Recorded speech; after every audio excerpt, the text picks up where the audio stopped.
Hi, Linda Sessions here. Welcome to week 8 of your computer application class. We're halfway through.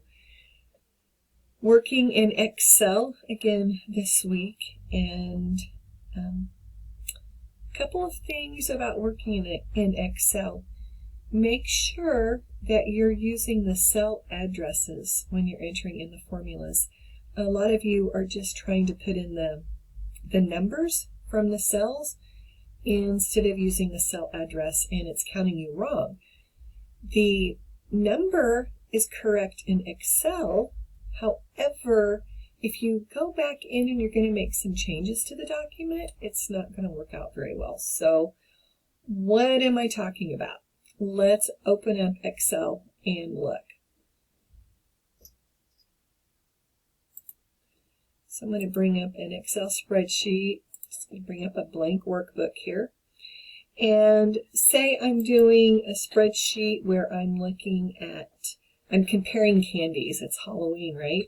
So up here in my heading row, I'm going to type in M&Ms. And let's do peanut M&Ms. And then let's do, what other kind of M&Ms are there? Peanut butter M&Ms. Make sure you always spell things correctly. Okay. Now, here you can't see all of the heading in C1, and that's because the column isn't wide enough. So I'm going to come up here between C and D, and when my mouse looks like the double-headed arrow, I'm going to double-click, and that's going to automatically make my cell wide enough to fit my widest entry. I'm going to do the same thing here between D and E, just to make it equal. So now in column A, starting in A2, I'm going to enter in my colors of my M&Ms. I'm leaving A1 blank. I don't need anything in there. So I'm going to leave that one blank. I'm going to go down to A2, and let's look at blue M&Ms, yellow, red,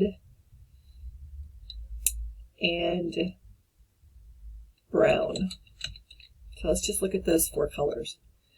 So let's just say I've opened up my packages of my M&Ms and my peanut M&Ms and my peanut butter M&Ms, and I'm just going to enter in some data here from what I found when I opened up these packages. So let's say I've got 5 blue, 7 yellow, 4 red, and 3 brown. I'm going to come up here to my peanut M&Ms, and I'm going to do the same thing. I'm going to open up my package, and I'm going to count the M&Ms. So let's see here in my peanut M&Ms, I don't have very many blue, but I've got a lot of yellow.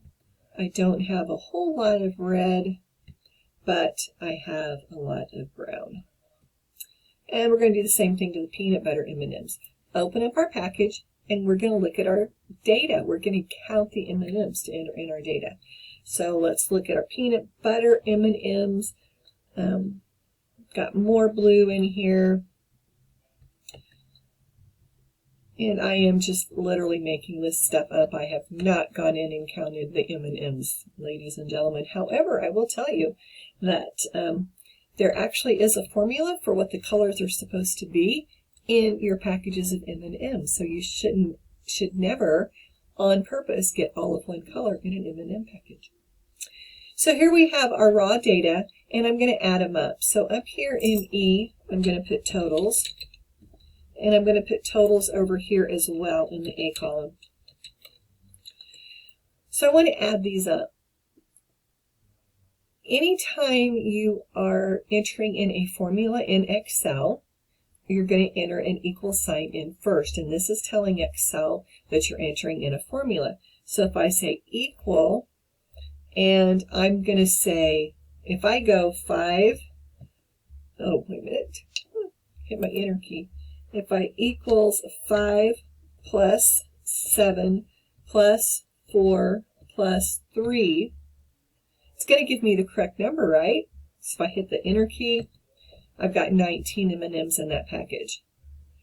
But let's look at what happened here. If I come over here to C6, and instead of entering in those numbers, I use the cell addresses. So it would be equals C2 plus C3 plus C4 plus C5. Enter. The answers are correct.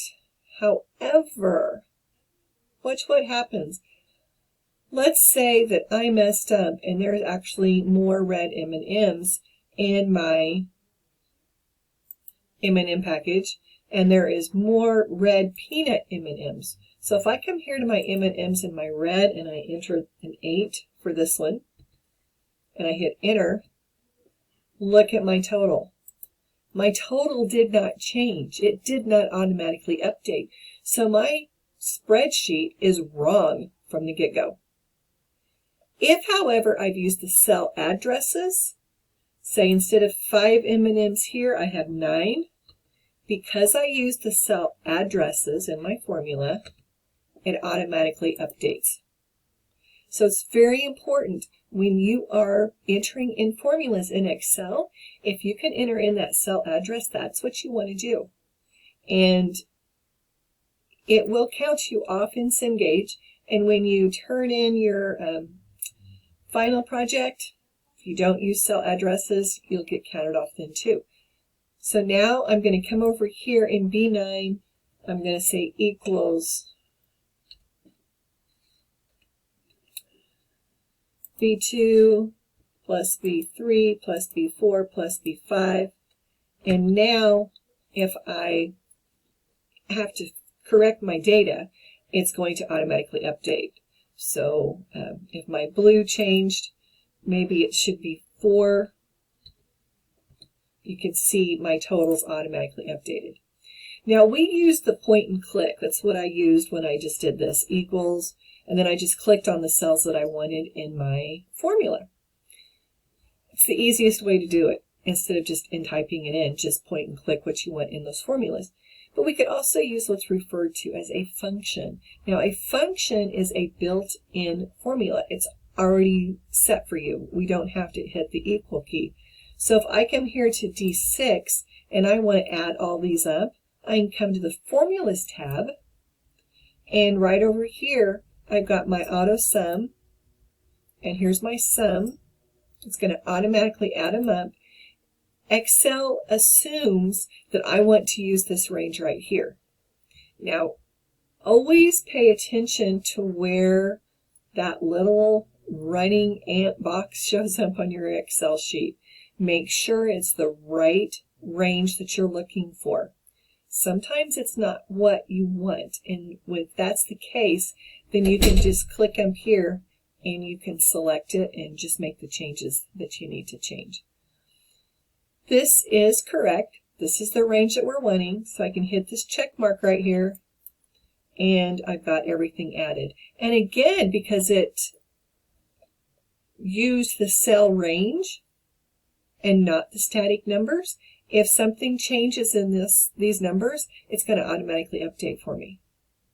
Now I can do the same thing here in the totals. I can do the auto sum. And then if I want to copy it down, I can just come over here and use the copy paste button and just copy it down. So now I have all of my cell information. What's really neat when you use those cell addresses is that everything's going to update. So maybe 5 or this 8 is incorrect. It should be 4. If I make the changes, it's going to automatically update my total in my M&M. It's going to update the total in my yellow, and it's going to update my overall total. I don't have to think about it. So always use the cell addresses. Now, how do I know what you've done? When I go in and check your work, I come up here to the Formulas tab and I select Show Formulas. Now it shows me the exact formulas and what you used to get the information. Excel is very specific when it comes to doing information and creating your spreadsheets and everything. So make sure that you pay attention to what the instructions are asking you for. Also, pay attention to your graded report. So when you submit your assignments in Cengage, you are automatically going to get a report back that's going to tell you exactly what it counted off for. Review that report, make changes, and resubmit it. Your highest grade is what's going to count. As always, I'm here for you, so if you have questions as you're working on these assignments, reach out and ask. I can go in and double check, but hopefully that you've looked at your graded report and made changes and submitted it at least two times before you reach out to me. I want you to be able to look and figure out for yourself what's going on the assignments. That's not to say I'm not here for you, because I am. But once class is over and you're out in the business world, you're not going to have an instructor looking over your shoulder all the time. You're going to have to figure out how to do some of this on your own. So use Google Helps. It's there for you. Just type in what you're looking for, and it can help you. Every assignment in this class is like an open book assignment. You can use your e-text. You can use Google. Talk to each other. As always, reach out to me. We can meet face-to-face if you want to, or we can do a Zoom meeting, or send me an email and I'll respond by email. So this week in class, you've got 10 minutes of time typing again. You've got your Excel 2 training, and then there's 2 projects in Excel 2, the Rivera Engineering and the StarPex Communication. So you've got 2 projects. Now these projects will take you anywhere from probably an hour. Some of you might take 2 hours to do one of these assignments. So make sure you leave yourself enough time to get them done. Don't wait until the 15th to start working on them, or the 16th. Start soon during the week to get them completed. Then you also have the Sabrosa menu. Now the Sabrosa menu is not automatically graded. You'll have to wait for me to grade it and look at it and get you the information back on that. Now here, if I go into Module 8, for all of you, you've got the checklist first, and then here's a link to the YouTube help videos. So if you select this, it takes you right to my YouTube channel. And here in YouTube, here is the Rivera Engineering assignment. Here is the StarPex Communications assignment. And here is the Sabrosa menu assignment. So I walk you through and I talk you through how to complete these assignments. Now, try to complete them on your own first, and then go back in and use the videos to help you if you have questions. Once we get down to the Olympic report, which is your final project, you're going to need to know how to do all these Excel. And the same with the capstone. The capstone doesn't have a video over that. So here in a couple of weeks, you'll be doing the capstone. But this week, there are videos there to help you. So utilize them. Remember, you can submit your assignments in more than once. Make changes as you need to. The only one you can't do that with is the Sabrosa menu. That's because I have to go in and grade it. Excel is a fun program. If you are thinking about going into your own business in the future, you want to know how to use Excel. It will help you with your invoices, keeping track of inventory, keeping track of your invoices. Excel will be your friend. As always, reach out if you have questions. I'm here for you. Try to have some fun learning about Excel, and I hope you're having a good week. Bye.